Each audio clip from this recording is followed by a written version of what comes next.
Hey guys, Ben Bateman here from AfterBuzz TV at the Fear the Walking Dead official season premiere red carpet. The entire cast and crew, and Robert Kirkman, the creator of Walking Dead, is here. We're going to talk to Alicia Debnam Carey and let her know that we got $100,000 raised for the Trevor Project in her honor. I'm also going to give Cliff Curtis the whole "What did you see, Canada?" line if I can. Stick with us, guys. We'll see you after the carpet. Wow. Hello. The Robert Kirkman, cool enough to end the carpet and come back around for an interview with us because he's that cool of a dude. Listen, you promised me off camera that you would refer to me as the Robert Kirkman. That is a deal that always gets me in front of the camera. So please continue.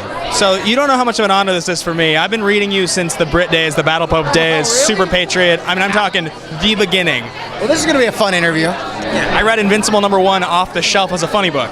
Like, oh, that's awesome. Yeah. Very cool. Did you like it and continue, or were you like, that's enough for me? I read like 70 issues of Invincible, and I still read Walking Dead to this day. 70? You dropped out after 70? What did I do? I kind of stopped reading comics for the most part. Oh, you son of a, I tell you. Okay, well, all right. I'll allow it. Let's go. I'll go back and catch up. All right. So when you got into Walking Dead, first of all, was there any part of you that was like, there's going to be an incredibly successful spin-off 7 years down the line, and no? No, I mean, I don't know. I mean, I did The Walking Dead at a time when I didn't know if I could do a book that wouldn't get canceled. Yeah. So it's kind of like steamrolled into one thing after the other. Like, I didn't know this book would last a year. I didn't think the TV show would ever get made. I didn't think the TV show would be successful. I never thought there'd be a spin-off. I mean, a companion show. Sorry. It's all been pretty weird, to be honest. Now, quick question for you. In the comic books, and huge spoiler to anybody watching this, if you don't read the comics, turn it off.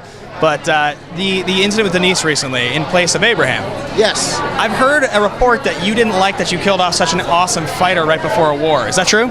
No, that is complete nonsense. Not true. No. I mean, honestly, we just changed it up because, the way the story fell down, losing Denise at that time made more sense than losing Abraham at the time. I mean, I don't regret Abraham's death. I maybe have commented in interviews that it was probably foolish of me to, kill somebody that would have been so useful against Negan before that character was actually introduced. But I have no regrets. Yeah. I mean, I like how that scene played out, and honestly, it's just a matter of making sure that the comic book fans that love the comics, get a little bit of surprise when they watch the show too.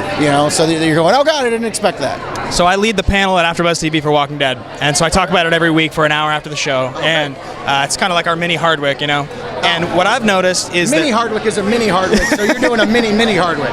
Well, he's like a Hardwick joke.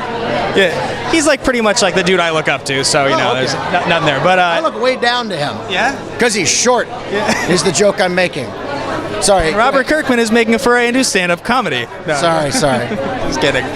So I've noticed that recently, as I've been watching this show, it feels like more and more you guys are really writing to the comic book fans. Like it especially with the Negan storyline and the stuff leading up to it. There's stuff that's panel for panel now that's so accurate to the show. But I wonder if you're using that as a device to trick us, to make us expect that we know what's going to happen. All the foreshadowing of the season with the pictures on the wall. What do you have to say about that? Sure. I mean, we change things up. I mean, I don't know that we're so diabolical that we would follow the comic closely just to lull people into a false sense of security, thinking they know what's coming. It's possible, but I'm not going to definitively state that that's what we're doing. But I will say that, I don't know.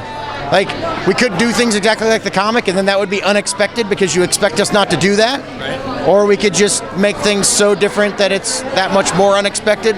We have a lot of options. Sure. I'm just saying, we have over the years made sure that we play things in so many different ways that you never really know what we're going to do. If we're going to do the exact same scene with different characters, if we're going to change the scene drastically, if we're going to do the scene exactly like we do in the comics, which we have done from time to time. And I love that we have those options so that you never really know what kind of path we're going to go down. It really feels like we are going to get the brutal death that everybody expects next week, this coming Sunday, and everybody is very, very sad about it.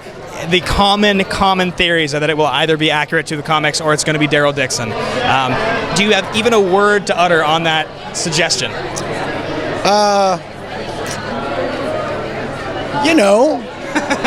Both of those options would be interesting.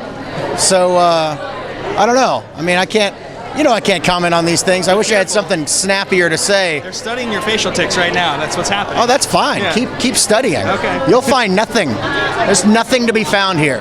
Robert Hates, thank you. Locked in tight. Thank you so You'll much. never know. Amazing to meet you. All right. Huge it's gonna fan. Be and I'm gonna crazy next week. continue to be a huge crazy. fan. Come on the show, man. Come sit down with us. All right. Afterbuzz. Yeah. Card from this guy.